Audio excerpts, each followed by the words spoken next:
Welcome to the New Creators Podcast. I am Micah Lindley. Everyone introduce yourself. Hi, I'm Sean. Yeah, and I am Sean.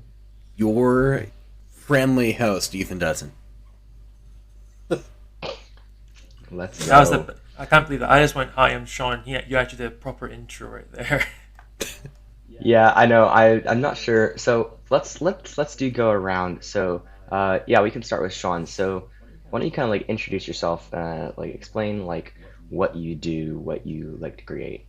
So I'm primarily now what most people know me for as a designer.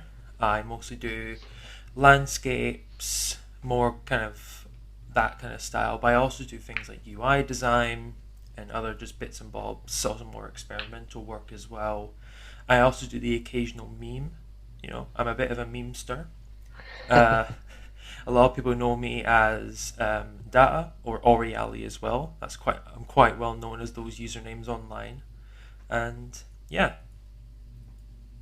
Gotcha. Ethan, what about you? Why don't you introduce yourself? Yeah, as you know, I'm Ethan. I mostly known for UI designs, um, and my joke websites, Karen.solutions. Go check it out. Um, I, I think that's mainly it.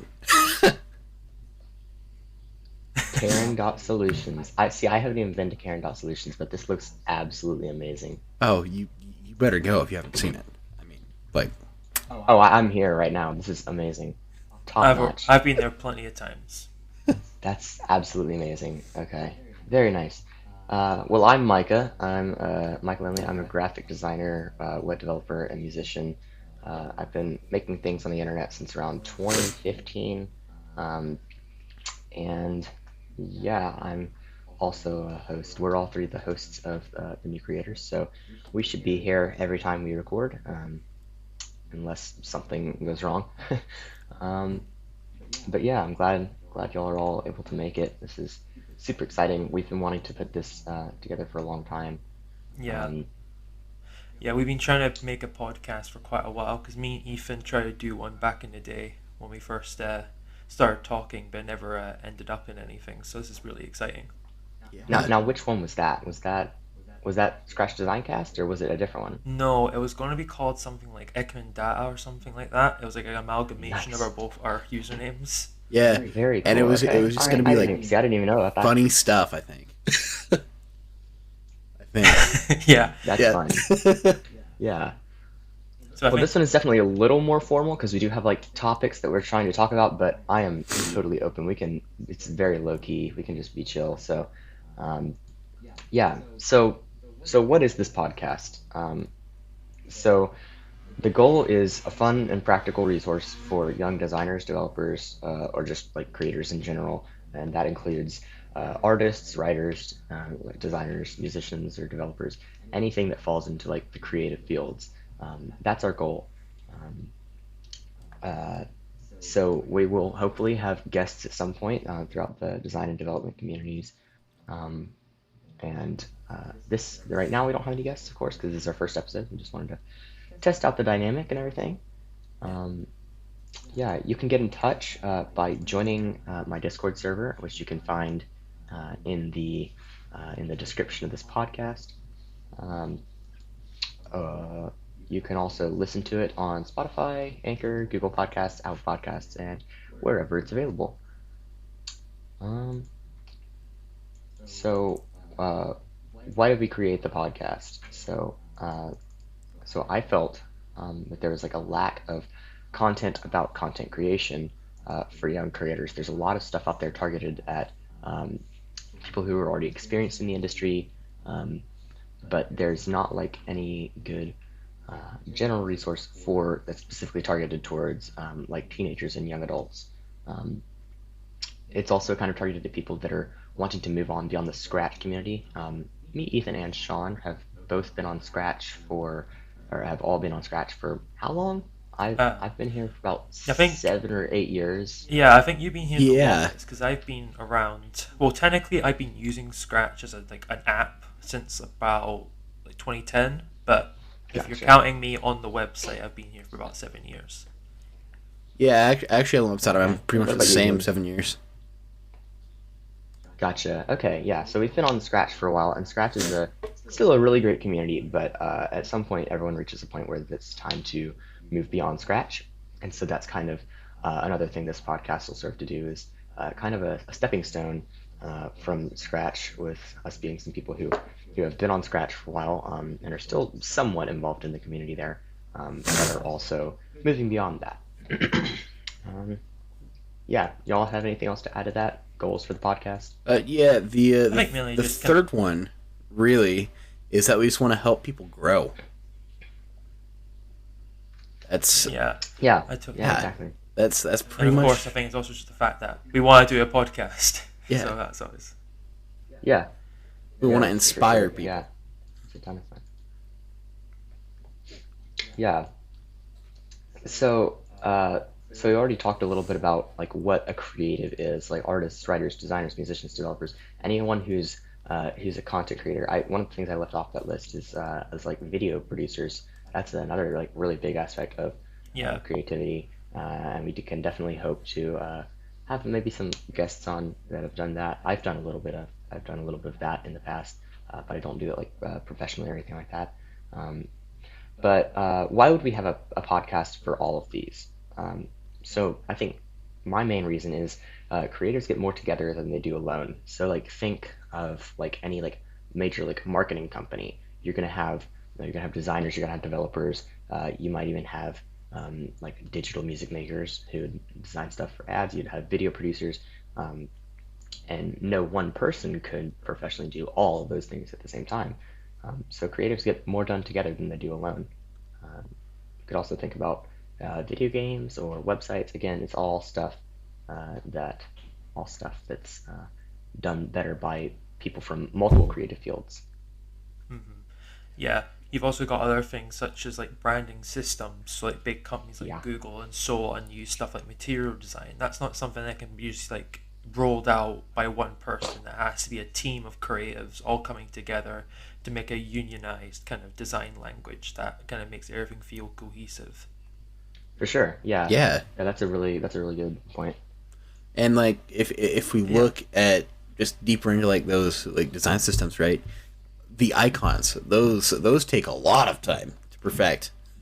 You know, Yes, yeah, for like sure. material icons, And that's or not you just know, that's not just one yeah, person. and material icons is a great example because it's not just material icons is not just a not just have to be made from the perspective of design, but also from the perspective of like accessibility, and like there's a whole team that's developing Exactly. those icons in SVG, making sure they're compatible with all browsers, and making sure that um, the React component library for them is set up right. And yeah, there's a ton of work that goes into almost any like large scale project. And so that's kind of the kind of community that we're trying to generate with this podcast.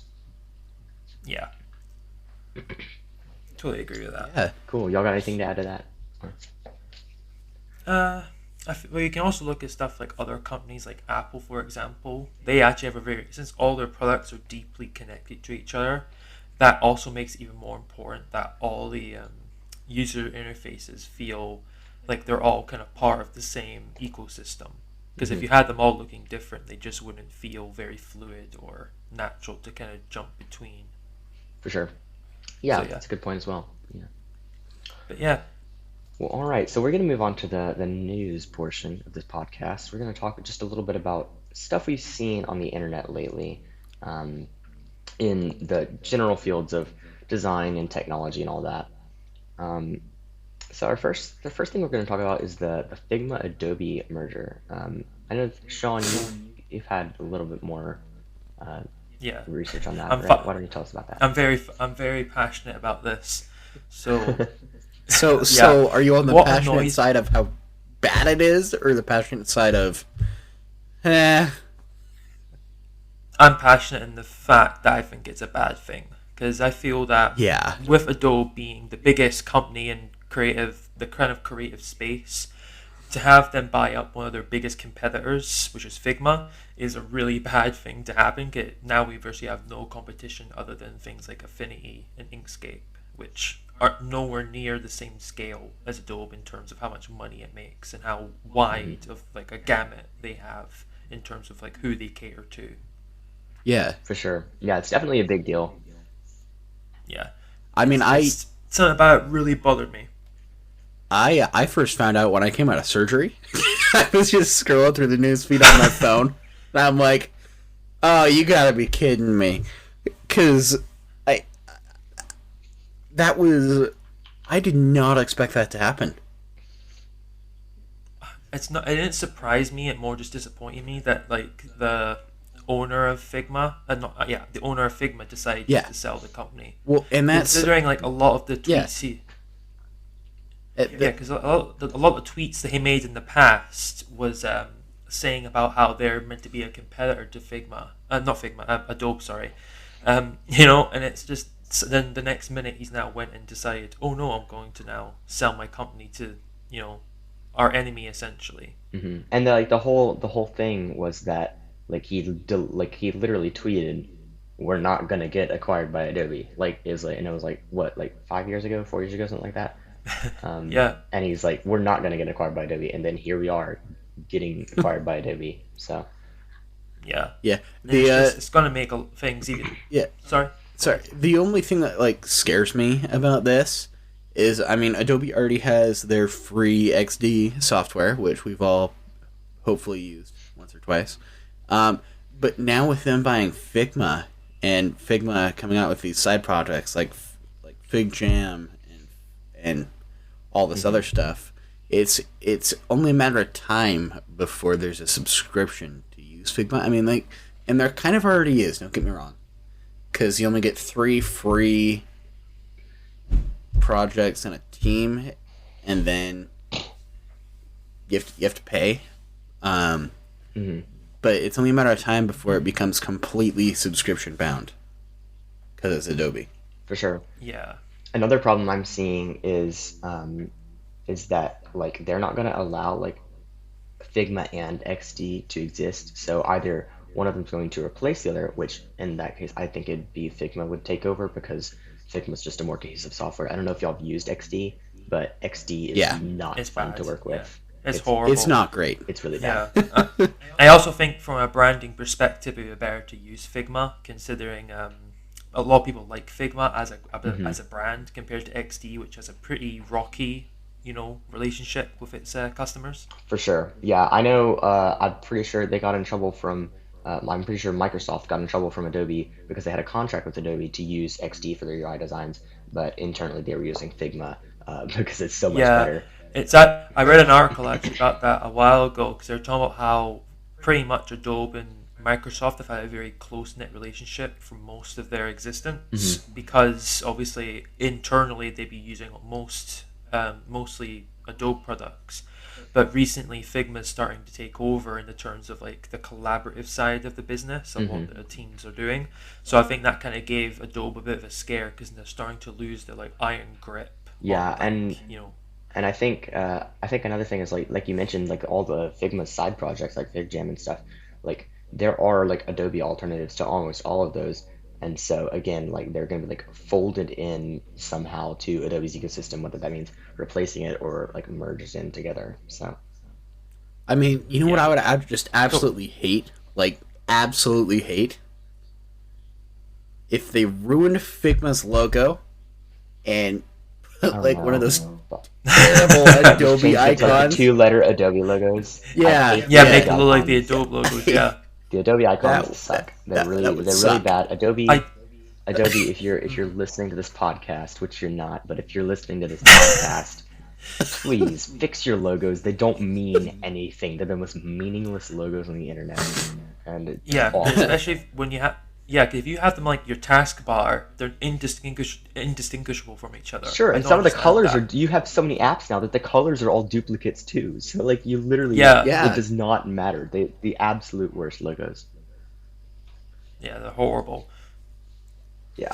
Because even like Microsoft Office at least has, even if some like I think Publisher and Excel have similar color palettes, but at least the icons themselves look different. Yes. You can still tell them apart. And it's a significantly different color difference. Like Excel is like a vibrant Yeah, green, and then Publisher is kind of like this muted, almost teal green. it's So, like a mint. It's like a mint hmm kind of color, yeah, yeah, almost definitely. Yeah. more minty. But yeah, I overall I'm not happy with this whole thing, and I think almost everyone in the creative space doesn't like this Yeah, announcement at all. Twitter was blowing up on the day that this news came out. So, yeah, I don't think really anyone's happy about it except probably the Yeah. people who got paid what like how much was Mm. it? Several is I know it was a multi-billion-dollar deal. Uh, it was It, like 40 something. Hold on, let me double check. Uh, Figma. 20 billion. 20 20 billion. billion.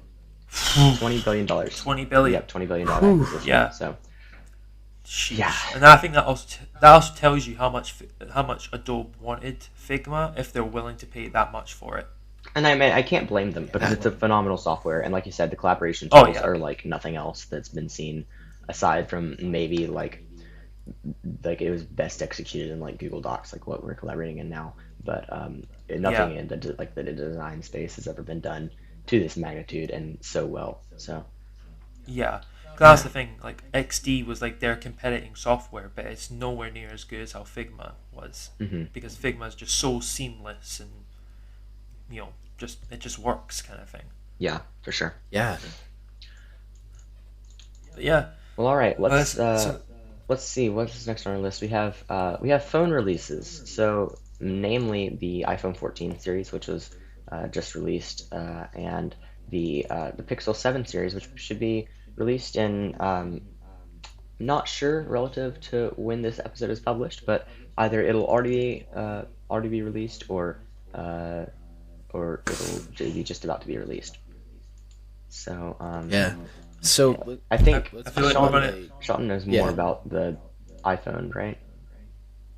Well, I think me and Ethan will because I think Ethan's a bit more of an Apple faithful than I am because I gotcha. I'm not anti-Apple.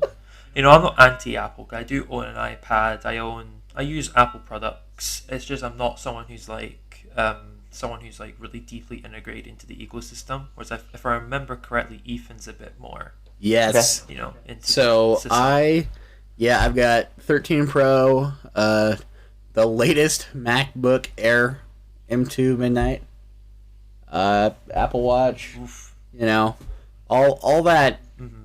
all that good stuff. But I mean, I've also got a Yeah. Samsung Galaxy S22 Ultra. So take your pick. But Ooh. I the iPhone announcement. Oh, Well, I'll tell you what I think. oh I my think it was goodness. quite Okay, so overall. the thing that I mean, I guess we can go overall, and then I can really nitpick. But overall, I'm excited for the new iPhones because I mean, there's more screen real estate. Mhm. When Um, is there not? I, When is there I, not? I guess it's a better camera, but Samsung's had 108 megapixels for how long now? 2 years. Oh, it's been Yeah. yeah, it's been a long time. But the thing that I think is so stupid, like so stupid, among no other, is the Magic Island. The dynamic island. Yeah. Yeah. Like, why did they call it Why? that? I don't. The, Why okay, did? the naming is awful. The naming is really bad. Yeah, I don't understand the naming for that. I don't get why they didn't just call it like dynamic notifications or something, like something actually descriptive. Because if you went to say to someone, "Oh, the new iPhone has a dynamic island," and then they don't know what that is, they're like, "What in the Yeah. world is that?" Like, Yeah. it's But non-descriptive. yeah, but like, and since they're letting developers actually like build stuff to utilize the dynamic island, Hmm. we can't really call it I anything think else. But I just it's kind. It's. I think it's cool. I like the idea, and I think it could be useful. I just feel like the namings of it, and I do also feel to an extent it's a bit gimmicky. I feel like a lot of people, after they actually use it for a little while, probably won't use it that much. That's yeah. my one of my big problems with it is the reachability because the iPhone 14 is Mm. massive. So my Yeah. Pixel, I own a Pixel 4a 5G, and it's like I think it's like a 6.1 inch screen. But like already I can't reach to the top. Like when I'm holding the phone, I cannot reach to the top of the screen with like my thumb. Hmm. Like so That's that why means I actually I have kind to of use a appreciate. second finger. Yeah, I quite appreciate actually what Samsung does with their software nowadays with One UI is they've kind of gone with the philosophy of putting everything towards the bottom. Yes, I've Like if seen you that. open up, for example, like if you open up the notification shade and like open it fully, all the icons are like reachable with one finger, like with your thumb, if you're Gotcha. holding it in one hand, Yeah, that, and you which can is pull it down with just one honestly a thumb. godsend. You know. Hmm. Sure. So Yeah, and I reachability, don't get why others don't. Yeah, I don't get why others don't try and copy that idea. 'Cause I think it's just sensible yeah, reachability is a with big such problem. big phones I nowadays. mean, just this is not obviously this doesn't solve all problems, but as far as like No. notification shade goes, like on the Pixel series, all the ones with back-mounted fingerprint sensors, you can just swipe down on the sensor and it pulls down the notification shade, which is Oh, that's it's pretty cool. oh it's That's super nice. I rarely, if ever, actually like, pull down the notification shade with my finger because I always just swipe down on my back Hmm. fingerprint reader. Hmm. Um, Pretty but cool. besides naming and reachability, I think it's also just like kind of I don't know. It feels like a sleight of hand misdirection to like the problem of holy cow, that's a big punch out. Yeah, I think it's they only made a dynamic island to hide the fact that they have a massive punch hole, where most phones now have like a little kind of circle, or even don't even have one Yeah, now. yeah, because the like all again going with the Pixel series, like the Pixel 4a 5G that I have has a pretty small. It's a tiny bit noticeable. It's a small sized punch hole camera in the left corner, top left corner. And then the like go to like Pixel 6 series, and I think same thing with the Galaxy S22. It's like a very very very small punch hole camera in the top center. Um, yeah. so like that just like I don't understand why Apple can't replicate that. I'm sure it has something to do with Face ID, um, since not many other phones are using Face ID. Um, but again, I'm not a giant fan of Face ID in the first place, and I think it would have been better for them to like switch to I don't know some other form of biometric authentication or figure out a way to get Face ID to work under screen, Yeah. um, because Well, the I mean that the or notch even put a yeah. like I'm pretty sure that the dynamic island is like placed further down on the screen than the notch was, It is. which means you're I'm actually not. losing screen space. Yeah, I don't know. I just feel like I say I feel like the only reason it exists is because they had to somehow hide the fact there's a massive punch hole on it. Yeah, for sure. Yeah. We I could mean, it also did we look could like also they did shrank some of the Face ID sensors though, because I mean, on my iPhone, if you look at it, and, like you go into sunlight because you can't see these anywhere else, and you just tilt it toward the sun, you can see actually like the three different sensors that they use, Mhm. and it does look like they've condensed it a little bit, but not That as is much good. as they probably Yeah. could have, especially with the fact that, I mean, as you already mentioned, Samsung can do Face ID with one camera. Like, Yeah, Hmm. yeah, it's it's eh, yeah, ugh. and It's then we could just also talk about weird. how how Dynamic Island has already been cloned to Android and has over 1.5 million Yeah. downloads, which Yeah, is it's pretty it's funny. I find it pretty funny. I think it's interesting, how fast like that was ported to Android. How Apple touts it as like this massive feature, and then it's on Android, and I don't know if y'all tried it. I've tried it, but it's as good. Like the UI is good. The Yeah. animations are ridiculously smooth, and Who it performs developed it? great. I'll grab I've my ass not with you. tried. Yeah, I've not tried it because my phone doesn't have a notch because I've got a Note 9, so that's before they added notches to Samsung phones. So Gotcha. I'm one of the last few holding on to no Just a little notch. bit of bezel. So Yeah, yeah. yeah. Well, But man, it you got to does. It really upgrade. does.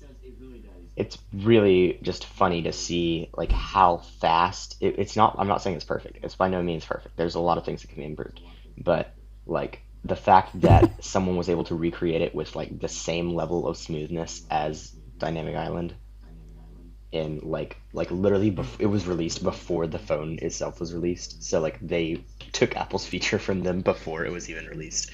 And That's pretty yeah, I don't cool. know. Seriously? Yes, it was it this a Which dynamic. It's called Dynamic Spot for Android, and it came out literally before. It came out literally Dynamic Spot? before the iPhone. Yeah, Dynamic Okay. Spot, and it came out There's beforehand. a second And one again, just called Dynamic Island. So that's Yeah, you could have just called it Dynamic Island since it wasn't out well, yet. I'm pretty sure they already had the copyright to that. So, Probably, yeah. Yeah. but I don't know. I just find it really That's funny that it was cloned that fast, and Apple touts it as this big feature when it was made by a single developer within like a week of the announcement. So Yeah, I'm actually curious because we're all talking about how the iPhone 14 Pro has the new notch, the dynamic mhm. island, all the fancy cameras. But two other things that really bother me is how the ordinary iPhone, which to be honest, most people are actually going to buy that one because it's a cheaper phone. So I imagine most people are actually going to buy that one. The people who buy like the pros are probably usually more like the Apple faithful, the kind of the Apple Sure. fans, not people who just use an iPhone. And the issue with that is the new iPhone, to me at least, doesn't really seem like it has much value in it unless you're coming from a fairly old iPhone. Like I can imagine like if Ethan was to upgrade from his iPhone 13 to the 14, he wouldn't see much difference overall. Like well, the yeah. camera's slightly better, and that's about it really. Because the notch is the same as like the 13 as well. It's not even it's got the new punch And hole or isn't dynamic the island. isn't the internal processor as well like identical? I think so. I'm not 100% sure because I heard someone said to me that it's the same processor in the 13, but then some people are saying it's a slightly bumped up version, like it's a So iteration it kind of They thing. okay, so that's right. It's a in the slightly base bumped up 14, iteration, huh? yeah, in the Yeah, base but 14 it's a so slightly bumped up, but in the Pro but and Pro it's Max it's a new SoC. yes, but in the All right. 13 and the 14 is it's both. It's a different variant, but they're both the A15 Bionic. Like it's the only difference is they added Yeah. like All right. one more GPU core or something like that, or like two more GPU cores. Yeah. And to be honest, most iPhones nowadays and most Apple products, you don't really see the difference in processors nowadays because most iPhones are just silly fast Sure, yeah, anyway.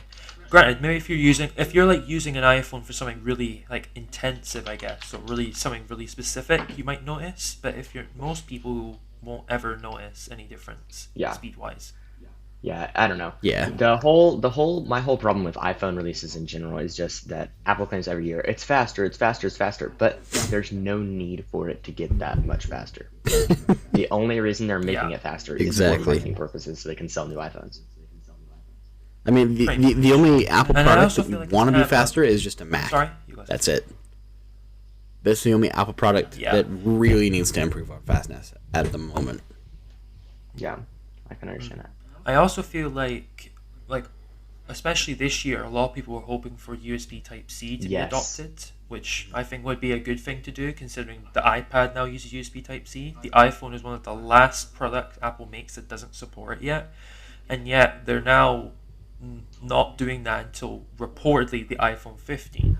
Like, why are we waiting? The iPhone 14 barely has any new features to begin with. Why not at least add this feature people have been asking And for especially since years? all the marketing Yeah. included the rounded off shape of the dynamic island, and everyone assumed initially Yeah, that that was going to be USB-C. yeah. I bet they did that just to troll people. I think they made the dynamic island because they had to hide the punch hole, and also just to prank people. Just to troll a little bit That at is this funny. I've point. never thought of like Yeah. Apple as trolling people, but I guess so. That's funny. Who knows? Maybe Tim Cook's just a bit of a troll behind closed doors. You never know. Very nice. Well, we can also talk Yeah. about Yeah. the Thoughts iPhone 14 thoughts about competitor. though. Huh? Mhm. Wait. Before removing the SIM card tray, Okay, Oh, that's a massive issue. this is really dumb. So I don't know this is so anyone dumb who's using because an even eSIM right now. I mean, because you can't switch your it's even phone numbers. Pretty, yeah, but it's even worse. It's even worse here because I'm in Europe and well, international. So every international iPhone 14 has the SIM card tray. It's only the American version that doesn't have one. So it's not even like the headphone jack where they removed it for every iPhone 7 in the world. They've only removed it for every iPhone 14 in America. What's the Yeah, point? it often it seems like Apple is just testing how many features they can remove before it gets called out on them, Yeah. and this time it definitely got called out. I know a lot of people were really mad about that, Mm. especially people who like Well, Americans who it's do international travel often. Like that's a yeah. massive problem. Like no American who does international travel is going to Hmm. use an Well, iPhone 14 series. yeah, because Yeah. in Britain, for example, the only carrier in Britain that supports eSIM at all is EE. That's it. No other carrier. All the other E. carriers like Free, O2, and all that do not have eSIM at all. And EE's one is very limited. So like, you're pretty much it's impossible. So if you're like coming from America to Britain like on holiday and you want to use like a local SIM, you have to either go on EE's network or hope that you have an iPhone that has a SIM card tray, I Yeah, guess. I don't know. That whole thing Yeah. is really annoying as well. Yeah, Well, we can also talk about the competitor to the iPhone 14 series, which is the Pixel 7 series, which is going to be released on October. I believe it's like the 9th, maybe? Does that sound right? Let's see here.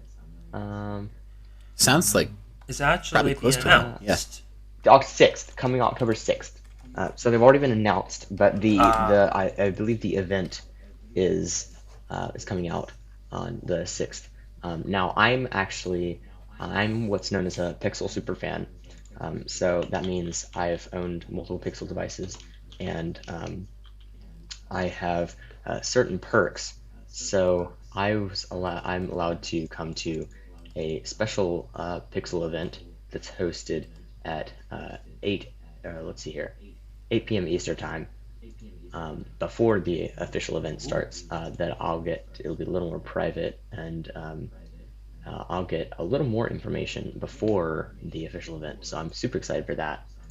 Um, Is that just but because you own a Pixel, or is that I've owned multiple Pixels. I've owned 3 Pixels, and I was invited to the program. So yeah, that's pretty um, cool.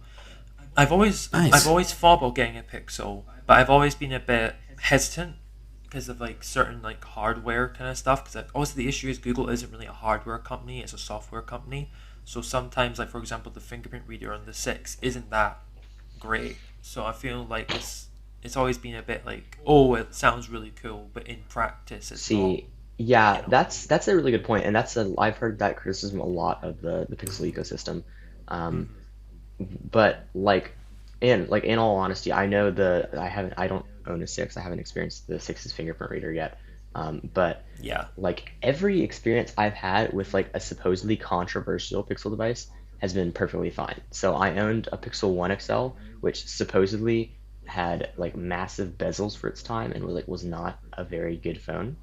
Um, and but like I like thoroughly enjoyed it. Like the camera was phenomenal. The unlimited storage was great. It Yeah. did all that with one Yeah. pixel, Google. one camera.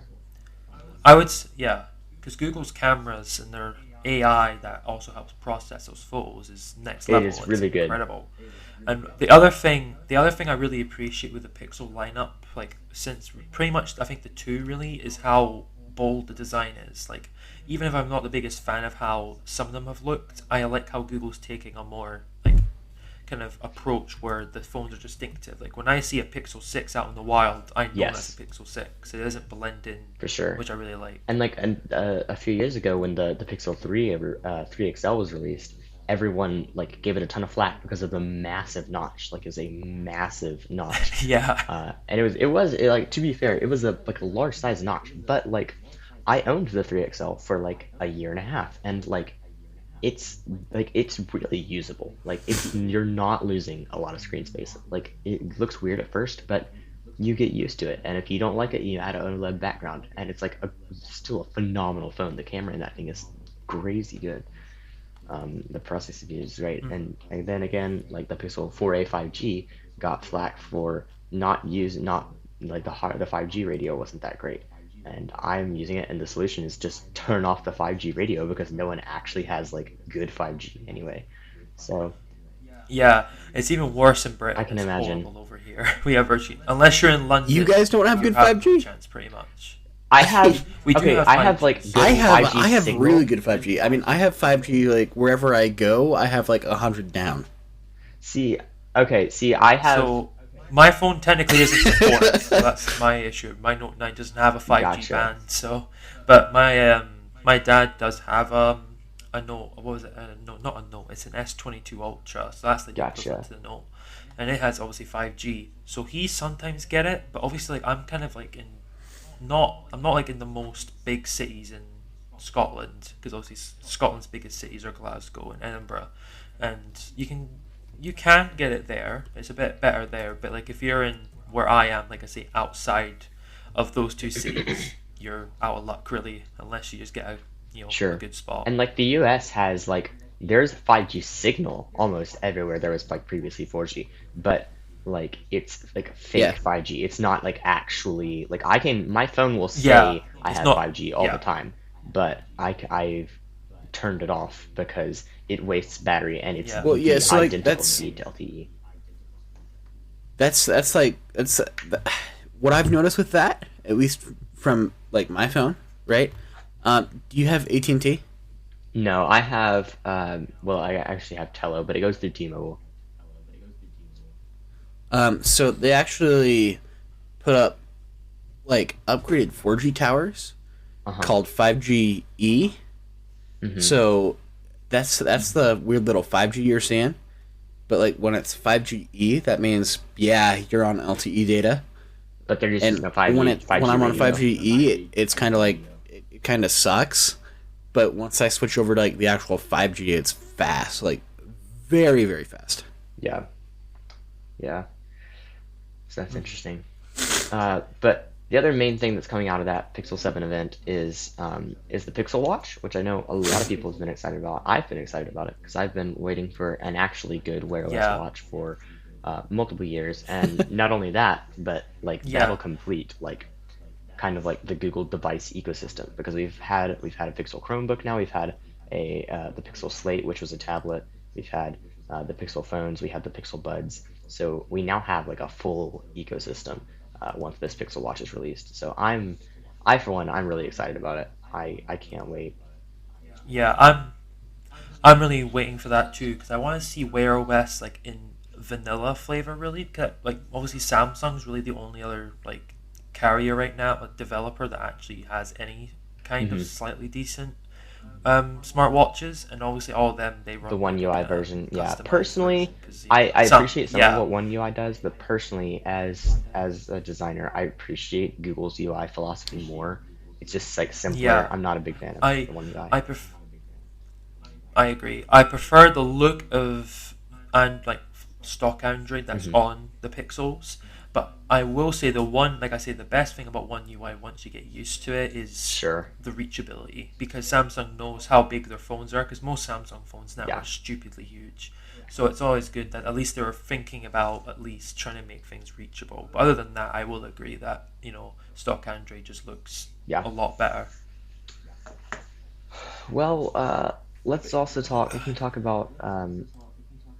Actually, let's actually skip the next item on the list because we have a lot to talk about, and we are already 39 minutes into the recording. Um, Yeah. Let's so go. let's talk. Let's talk design Woo! contests. Um, so Oh. we've got a few different things. Most of these are stuff that have. Most of these are competitions that have happened on Scratch. So if you're listening to this and you're already in the professional community, then this may not be as relevant to you. But yeah, sorry. Sorry. But these are some interesting competitions that some young people are taking part in. Um, so first of all, we've got Design Duel. What is this? Design Duel 4? No, 9. 9. Nine. Okay, IX. Nine. Sorry. Nine. Right. Okay. All right. I have problems reading Roman numerals sometimes. Um, so Sean is the host of Design Duel 9 on Scratch. So why don't you tell us a bit about Really? how that's going? Yeah, it's going all right. Sorry, you're gonna say something, Ethan? No, just like I didn't realize you were the host of that. I know I Are didn't you either. in the Yeah. are you Uh, are you in the Discord server? yeah. Sorry? Are you in the Design Duel Discord server? Yeah. I'm in both of them. There's a new one as well as a public one as well. So actually, that's a plug. Join the public one, Is the public please. one the Metallica one or no? Anyway, Okay, gotcha. no, No. it's the See, other one. So it's the one okay, I called don't even think I'm Design. in that one, but that's It's not on relevant 'cause actually. I'm not participating. So Okay, Yeah, two plugs. Then the my Metallica is the server. secret one. Join my server, and yeah. So there's my server. Join that because then you get a link to the Design very Geo nice, 9 very server. nice. So do that. Two plugs in one go. There we go. So yeah. So I've been hosting Design Geo 9. Suddenly, I kind of just got offered the position. I was like, okay, yeah, sure. 'Cause it's one of the biggest competitions really in the design community on Scratch, and it's been actually going quite well. Um, Especially once we got past the sign-ups, it got a bit easier to try and manage from what I everyone. understand, Design Because Duel obviously signups are always kind of chaotic because Design Duel is such a prestigious competition. It's been going on they for so are, many years. This is like what, like the yeah, seventh year probably? No, it's got to be longer than that because I know Design Duel was going on before I yeah, joined Scratch, and that was like 8 years ago. yeah. It's been going on. I think the first one started like years and years ago. It's one Yeah, of the yeah, oldest Design Duel and OS Wars. competitions. So Um, yeah, yeah, Yeah. yeah, because the sign-ups round for Design June 9 was like a month long, and we got around, if you discount some of the entries that were removed and we had to disqualify, we had around about 88 wow, okay. entries altogether to judge. So quite a lot. Not as much as the previous one. It was about I over think the one that 100, had the but most, still I a think the lot. one that had the most, right, was Design Duel X. Yeah, I think I so. think that one was the one that Yeah, I, with yeah, Triple and all that. Yeah. Yeah, I know a lot of people yeah. who took part in Design Duel X. I think that probably had, let's see here, Design Duel X, Yeah, which is because confusing because that's not Design Duel 10, it's Design Duel X for some reason. yeah, I don't know why they called it That's, that. I believe that was So I Triple's don't know fault, what. right? Yeah, I think so. I think they just like let's call it X just to yeah, be quirky okay. or Let's see something. here. I'm gonna look at So okay, no, that's round one. Here's signups. Let's see how many remixes it says. Okay, maybe not. No, I was wrong. Okay, only 46 remixes and less people unshared. it might be. I think, yeah, it could be maybe 8 then, because obviously 8 only happened a year or two ago, so you might Gotcha. find a lot of the Well, anyway, projects are Design still Duel's up. a pretty prestigious So competition, it's so yeah. It is. So I've been hosting that, and we're on the third round now. Only a week now until this round closes, and then after that we're into the very finale. nice. So it's been quite. So yeah, it's quite exciting anyway. Because there's been a lot of good entries so far.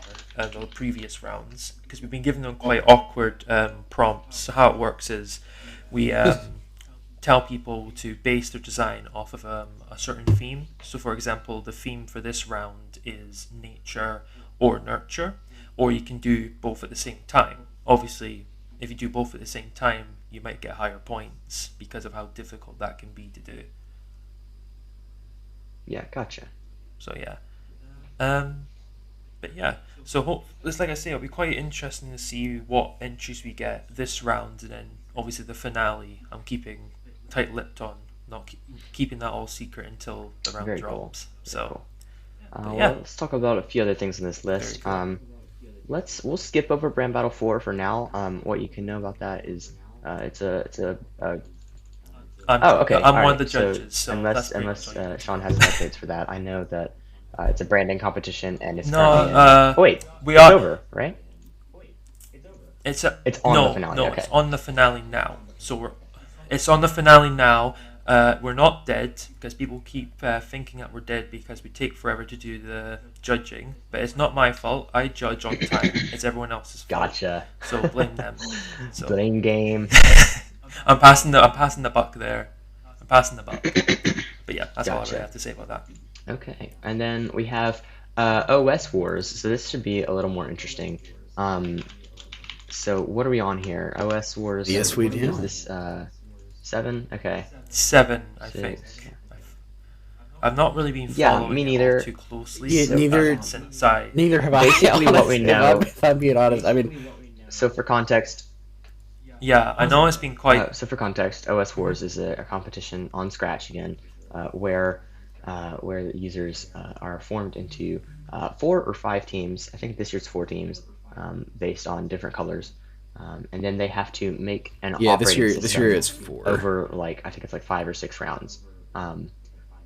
So OS Wars has been going on for again several years. It's another one of the most well-known competitions on Scratch. The I think the last iteration of OS Wars had something like I don't know. It was over 100 participants, I think. Um, It the account Yeah, has over yeah 800 followers. So yeah, if we look at the one that I was running, right? which one I was think that? that really popularized it. Which was that? Was that just OS Wars? That was just OS Wars Yes, because I was gotcha. like, That was the holy fifth crap, this one. isn't taking that was phenomenal. Yes, because that one like that really account has 1,200 followers. Yeah. So yeah, yeah, that really popularized the entire Yeah, competition I that is was. in true. this more like newer Scratcher age. Because I feel like previous to that was what was Uh, it? Let's see here. Going to the OS Wars history book. Before OS Wars, I think it was five. I was. Before that, you had OS Wars 2018, which was pretty rough from what I understand. Um, so OS Wars has a history of like not being completed, because it's such a massive, ambitious project. So the current state of OS Wars 7 is something like inactive. Nothing has happened in a month. The account has gone like completely dead. Um, Rip. and yeah, so they're still stuck yeah. on round 4. So So we'll have to just see what happens, I guess, if it actually does conclude, or if it mhm. just kind of slowly fizzles away Yeah. completely. Hopefully not, but we'll have to Ethan, see. I told Sean this when we talked earlier this week, but I thought it was funny if you look at the OS Wars 7 account. um, the motto of Red OS is the same one that I gave them in OS Wars. I guess it was 6 or 5. Where is the what's the motto? What's the motto? Gladius Superabit. Where- It means the sword will conquer, um, because the logo of Red oh OS is a really? sword. But like I did not have anything to do with that. They just like kept the motto from last year. I just thought that was super funny. What's also, I also mentioned it to you when we were talking, Micah, was this. So I participated Mhm. in the previous Design Duel, not Design Duel, OS. I keep getting mixed between them now. OS Wars, OS Wars Yes. 6, I think it was. And I was in Orange OS, and all my projects that I made for that competition, I used like a template for all of them that had like the logo and like text just saying what the thing I was making was. And this year, everyone's been copying those thumbnails, even keeping the old logo as well, not using the new one. So I Hmm. thought that was quite funny as well. Yeah, for sure. Yeah. So yeah, Yeah, we'll looks like see. who knows? Yeah, Who knows if they'd be a we'll finished see how OS? OS Wars goes. We might come back to that in a future episode and see how that goes. But as of now, the account is dead in the water. So. Well, we also have Together 2, which is it's not really a design competition. Sean, you want to explain what Together is? No. So I run this too. I seem to be running everything right now. Um, So Together 2 is like a logo service that basically it's just to let kind of designers who want to like make logos for like random people on Scratch. So someone makes a request, then I give the request to one of the designers to work on. It's a good way to just kind of practice and also just kind of flex creative muscles kind of idea. Um, so yeah, we're still working on it because people keep asking me if it's still running, but yes, it is. It's just we're taking our time because people have stuff to do in the real world. So again, it's not dead. Don't blame me. It's not my fault. Very nice. Blame everyone else. Well, all right. Let's see here. Yeah. Um, we also have Iliad. Iliad? Which is Iliad? popular. Iliad? Yeah, Iliad. Iliad is next on the list of. Iliad. So, Iliad was originally a project run by Scratch username known as Burrito Designs, and it was. Let me see if I can pull up the account. Um, let's see here. Yeah. Yeah, it's Iliad with a dash after it. Yeah, and So hasn't it it? was essentially like a hub for like designs you couldn't find anywhere else. Um, I don't really know. It was kind of like a showcase, I guess you could say. Maybe is that the right word? Kind of. It's basically just like a showcase of different people. I think it was because I was in the original one. I think I did one. I think it was Gotcha. called Yeah. Summer's End or something like that. One of My one one, of my most or liked whatever it dribble was. shots was But originally Together entry, the stocks UI. So yeah, ooh, I was trying wow. to find The this, what UI? huh? What UI was The it? stocks UI. I'll send a link in the podcast channel. Um, but yeah. So Iliad is cool, um, but it has been reborn into its second iteration. I don't know what the account name is, but I think it's just isn't it just like Iliad without the dash or something like that? yes, no, it's Iliad spelled with two L's, I think, which is clever. Ah, But right. it's back, and it's being run by Trivia, I believe. Is that right? Yeah, I don't know how you pronounce the name, but I Gotcha. think it's Yeah. Truia. That's how I would say it. So it's kind of like my account or reality. No one knows how to say it right, so people Gotcha. just kind of say it however they want. So Iliad's a thing. But yeah, it's pretty cool because so yeah, it's cool to see it back anyway. 'Cause it kind of Hmm. died and then never kind of like came back until now, which is like quite a few years later. Yeah. So it's nice to see it Um, come back. we can also talk about finally something that's outside of Scratch, for you professional listeners out there. Um, uh, we've got Sorry a about that competition again. that recently happened on Dribble, the Sticker Mule Poster Playoff. I don't even think it was officially a playoff, right? I think it was just for fun. It was just kind of yeah. I think it's like a Yeah, so every promotional thing sticker for Sticker sticker mule, Mule. if y'all don't know, To Sticker cash. Mule makes custom stickers and shirts and posters, etc. But they recently had one with free custom posters, an 18 by 24 poster, if you rebounded their shot on Dribble with your own custom poster design. Um, so that was about, let's see here, that was due on September 23rd. So it's been a bit since then. So the posters that won, I was honestly kind of surprised by the ones that did win. Um, I just sent that in the podcast channel as well. Um, Oh yeah, the ones that did win, I was a little bit surprised. yeah. Honestly, that's not what I would have picked. But one of them was a poster of the Sticker Mill mascot, which I do understand that one. That one looks pretty cool. It's made out of like Sticker Mill's motto and whatnot. Um, and then there's one that's like a random space exploration. No, not space exploration. Like called Blind Trust. With like, yeah, space exploration illustration. Yeah. The weird one was with the. I don't even know what that one is. I don't know. Who knows? It's like a wolf and a sheep doing like floating on balloons in space. I don't know. Who knows? It's interesting. Probably not what I would have picked for the winner of the competition, but still, that was a thing that actually happened. No. um, Yeah, yeah, Sticker it was Mill is pretty really cool good. Like their anyway. promotions are always really good. They had one a while back where there was free custom T-shirts. I got to make a really cool T-shirt and have that done. Yeah, I saw a lot of people getting them. I was gonna get one, but then I forgot about it. Yeah, So it's and they're I can vouch for the quality of their products. Like generally not sponsored. I promise, not sponsored, but it sponsor not us. sponsored. Yeah, sponsor Though, a Sticker Mill. though we will take a sponsor. But yeah, I Yeah, mean they're a pretty solid company. They make the t-shirts they're not like the best thing I've ever felt, but they're pretty good. They're pretty comfortable.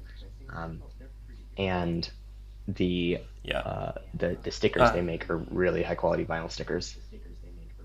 So yeah. yeah. Oh yeah, just something before we move on. Tim Cook, because I know you're listening to this, 100%. I know I made fun of your new iPhone, but can you please also, if you're Yes, willing, Apple sponsor sponsor the the podcast. podcast, please? Thank you. Um, Yeah, so as we're yeah. recording this right now, it is October 1st.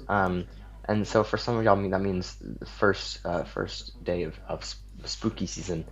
But for us, that is first day of Ooh. Hacktoberfest as well as Inktober.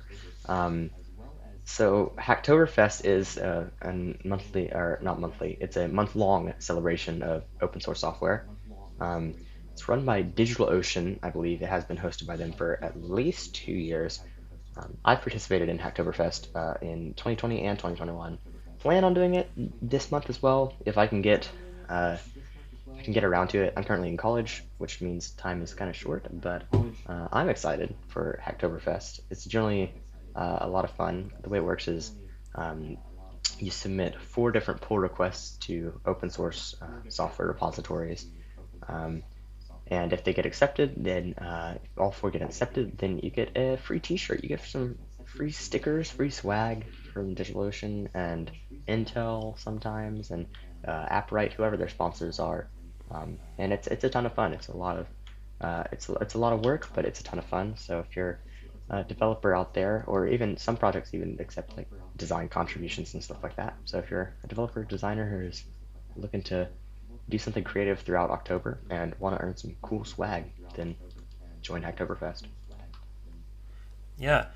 It's also quite interesting. You mentioned how it's obviously a celebration of open source software, and it's something where a lot of people don't realize how like they're probably using something that is open source. Like for example, us right now we're using Audacity, which is open source. For me, I'm using Firefox, which is open source as well. Open source is such an important part of like kind of the ecosystem that we all live in, For sure. software wise. Yeah. So it's really cool to see something that actually celebrates that as well. Yeah, for sure. The open source community is something I definitely value a lot. It's like you said, something that a lot of people do just take for granted. Like, I mean, even the base of Google Chrome is Chromium, which is open source, and like Mm. most of the world's web servers run on Linux, which is an open source operating system. So Linux supremacy. yes, Linux supremacy, absolutely. Even as I'm using Windows to record this, um, Yeah, same. but I do have a Linux server that's running under my bed, so that's fair. True. I Um, have a Raspberry Pi, so nice. I have a Raspberry Yeah, Pi as well, so that's what I'm talking yeah. about. Um, yeah, so Hacktoberfest is a lot of fun. Again, it's hacktoberfest.com if anyone's interested in participating in that. It's a ton of fun, and I highly recommend it. Also, the t-shirts are always really nice. They're cool yeah, t-shirts. cool. Um, Um, Sean, you mentioned Inktober before we started yeah, recording, so why don't you tell us a bit more about that? I'm not really in that world as much as you are. yeah. So I've not ever done Inktober myself, but obviously I have heard about it. It's quite a big kind of thing that happens during October. So it's essentially just 31 days. You do 31 drawings, so a drawing a day, and then the idea is that you post them to Twitter or somewhere else, and it's meant to be a thing for just kind of giving you this motivation to like practice and get better, and you know just kind of get into the habit of doing something creative throughout your days to try and because like you say, the more you practice, the better you'll get at art, design, whatever it is that you're doing. Is Because like a lot of Inktober time, is Inktober like a is it just like something that people do, or is it like a formal event that it happens? yeah, it's kind of like half and half, I think. So it is a trademark, like the actual logo and such is trademarked in that. So the idea is that every day there's a prompt that you base your artwork off. So for example, today, since it's October 1st, the prompt is gargoyle. So you have to draw something that's based off of that. And then Gotcha. for example, day 26, that'll be the 26th of October, it'll be eagle. So something to base off of that and so on. So it is like half like an actual formal competition, but also half just more kind of like a community run thing, to my Gotcha. knowledge. Okay, very cool. That sounds But like a lot yeah, of fun. pretty That's cool. probably a lot more low key than Yeah, Hacktoberfest is. yeah. I think it's quite good. Like for example, for like artists, more traditional Sure. artists and Yeah. designers, that's certainly geared towards them more than like something like you say Hacktoberfest is more towards like developers and coding and so on, stuff like Yeah. that. Very cool. So yeah, That looks like a lot of fun. Yeah. So check out Inktober. The URL for that is inktober.com. You can find the rules at yep, inktober.com/rules. So very cool. yeah, Um, cool, cool. we have reached the music segment. So I'm still not entirely sure Oh how we boy. want this to work. But I think what we're gonna do, let's just talk about kind of like some of the like the music that we've been listening to recently, or if you're a creator of music, then talk about like some stuff you've been creating or have created in the past or something. Mhm. So So who wants to my start on initial that? idea, yeah, I'll start. Gotcha. So my initial plan was for me to talk about my favorite album of all time, Kid A by Radiohead. But now that I realized we're over an hour already, I feel like maybe I'll leave that for another time when we need to fill some more time. So I'll just talk about a song that I've been listening to a fair bit recently. So I'm just having a look through and I'm thinking I'll talk about, yeah, I'll talk about Glimpse of Us by Joji. So you might know Oh, that's Joji a very as, popular song right now. Yeah. yeah. So Joji, for most people, I think they know who Joji is, but if you don't know, he used to be Filthy Frank on YouTube and is now a full-time music artist. He's released two albums and they've all been quite huge and successful, especially tracks like Slow Dancing in the Dark, Run, um, and so on. And Glimpse of Us is the lead single to his newest album coming out in November, I think it is, called Smithereens, which is a double album, but it's only 9 songs. So most double albums, which that means it's 2 discs, Hmm. usually for that you'd have it be like 18, 20, 24 tracks. But to have a 9 track album that's 2 discs indicates that there's like an ideal where maybe like one side is very different to the other. So it'll be Interesting. interesting to see what he does. Yeah, That's pretty cool. and Interesting. Glimpse of Us. Yeah, and Glimpse of Us kind of leans into more like balladry. So there's no drums, there's no kind of more conventional Hmm. sounds. It's just really piano, some bass, then some more kind of like vocal effects towards the outro as well. And yeah, it's just a really kind of moody, but also kind of cathartic and catchy track as well. It's quite clever because it feels like it's meant to be a pop song while also kind of going against a lot of the more traditional ideas a pop song Yeah. on the radio nowadays is, which I quite like. So I've been listening to that quite a lot this month, or last month now, Very technically. cool. Yeah. So yeah, It's a good song. I've listened to it a few times. It's a solid song. Yeah. yeah, but yeah, I'll leave it at that. I think Very cool. for my contribution. Ethan, what about you? Why don't you tell us either something you've made recently in the music world? I know you do music creation sometimes, or talk about, I don't know, something that you've been listening to. Oh, my mouse died. That's fun. So I guess there's a few songs that I've really been that I discovered while driving. I guess I guess I'll share. One of them's called "Save Me" by Matt Kearney. Great artist. Go listen to him. "I Choose You" by Andy Grammer. And then one that like has just an amazing start with piano is "Walking Away" by Unspoken. Gotcha.